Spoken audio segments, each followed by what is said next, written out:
The indie game market shifts quickly, and devs do their best to shift with it.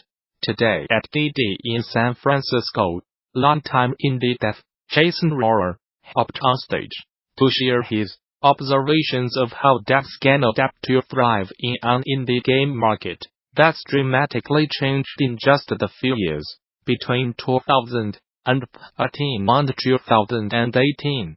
In that time, Rohrer released 3 games: The Castle Doctrine Cordial Minuet and One Outer One Life.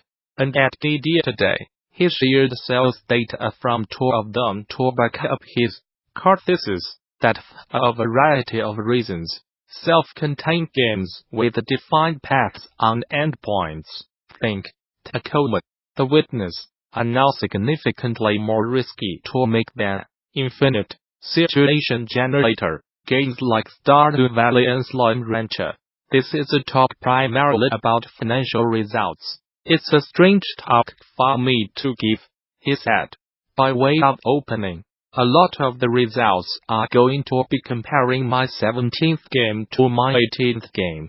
Please remember that I made 13 games in a row without making any money. His point was that fellow devs should not give up after their first, second, or third failure, that making games is difficult work, and getting good at it takes time regardless of whether you are living through an indiepocalypse or not. I do not think total hours played is as important as how long a game is part of your life. Over the last few years, Rohrer believes high-profile flops in the indie game space, like Aztez Scanner Sombre, etc., helped paint a picture of a big, overwhelming problem that threatens all indies equally. Over the 3.5 years I was developing my game One Outer One Life, I was hearing these stories, one after another, he said. Bigger devs with way bigger budgets were failing spectacularly, and Rohrer was afraid the same fate was in store for him. But somehow, maybe against all odds, One Outer One Life was successful, he added, noting that the game shipped 4 months ago and has now grossed nearly $700K. So you might see this and say, so what, Jason? Rohrer added. I thought that too. I guess I am just lucky. But then he started looking through the Steam charts and noticed a slew of other $15 to $20 games which had, like One Outer One Life, about 100 concurrent players, seemingly succeeding in the midst of an indiepocalypse. There are more than 1,000 games on Steam this moment with more concurrent players than One Outer One Life, he said. Life-changing financial results for lots of game developers. But we are just not hearing about it. There might be more people making money on games on Steam than ever before, and we are not hearing about it. But he does acknowledge that Steam is much more competitive than it was even a few years ago. When the Castle Doctrine released in 2014, it was one of 4 games that released that day, and it was on a releases chart for almost a week. COME2018. He released One Outer One Life as one of 42 other games, and it never really found a FOTHOLD on the new releases chart. As a result, One Outer One Life significantly underperformed compared to the game Rohrer had shipped 4 years prior.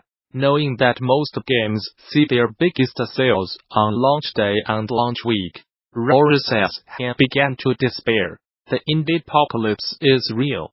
But their One Outer One Life sold more on its second day, and while sales never blew up, the game went on to sell very well for Rohrer.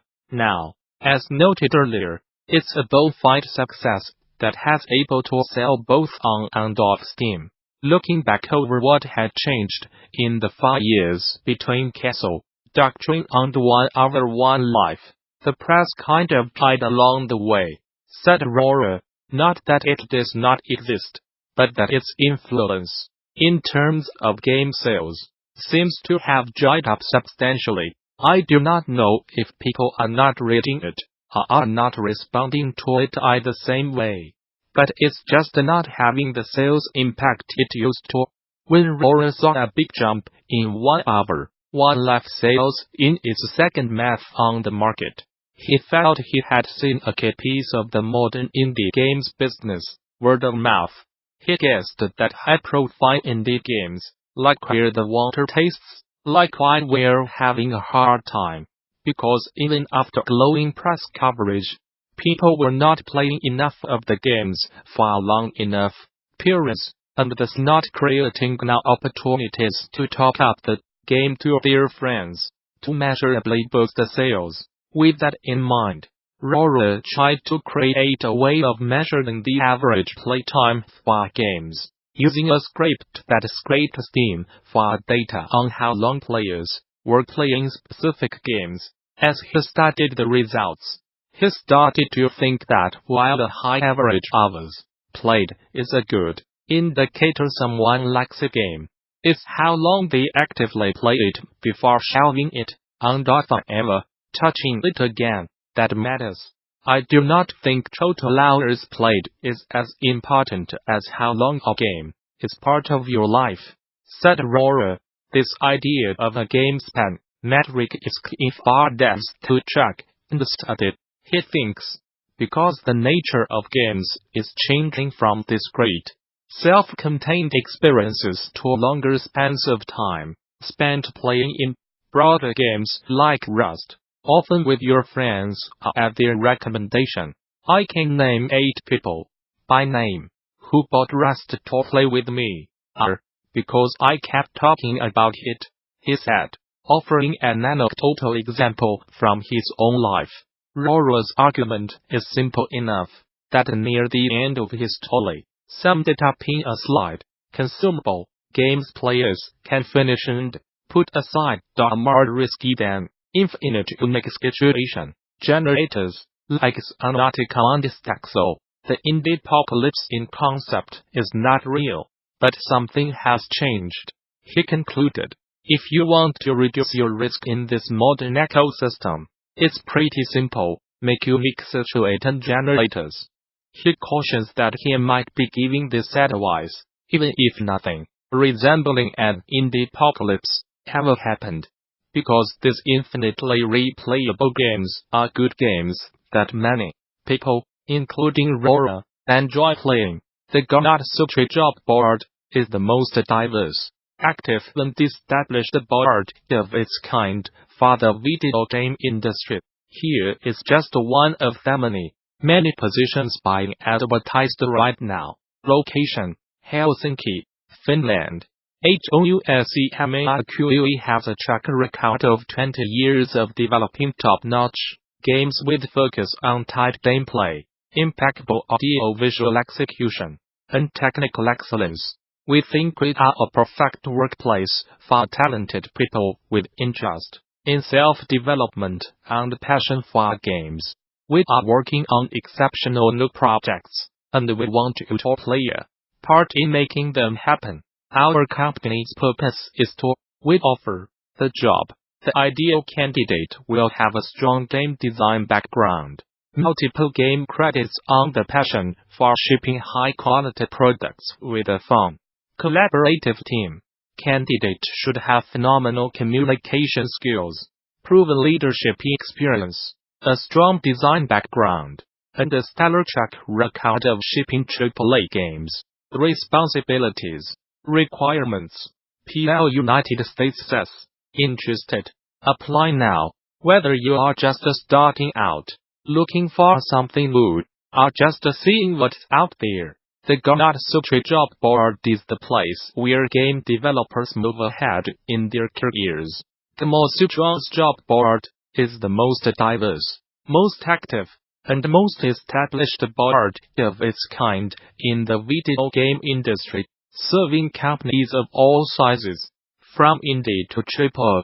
Looking for a new job? Get started here. Are you a recruiter looking for talent? Post jobs here. Valve's 3rd annual Steam Awards will stream daily today, with PlayerUnknown's Battlegrounds taking home the award. A 2018 Game of the Year. The awards show itself clocked in at around 17 minutes unfeatured, no host, or any traditional trappings of an industry event, opting instead for trailer montages and voiceovers to announce nominees and winners. Back in December, Valve asked its community to vote for its top games in various categories, including Game of the Year, Best Developer, VR Game of the Year, Best Environment, and more. It makes sense that PlayerUnknown's Battlegrounds won Game of the Year, considering it was in the top-selling games on the marketplace. 2018. The full list of winners are down below. Super Smash Bros.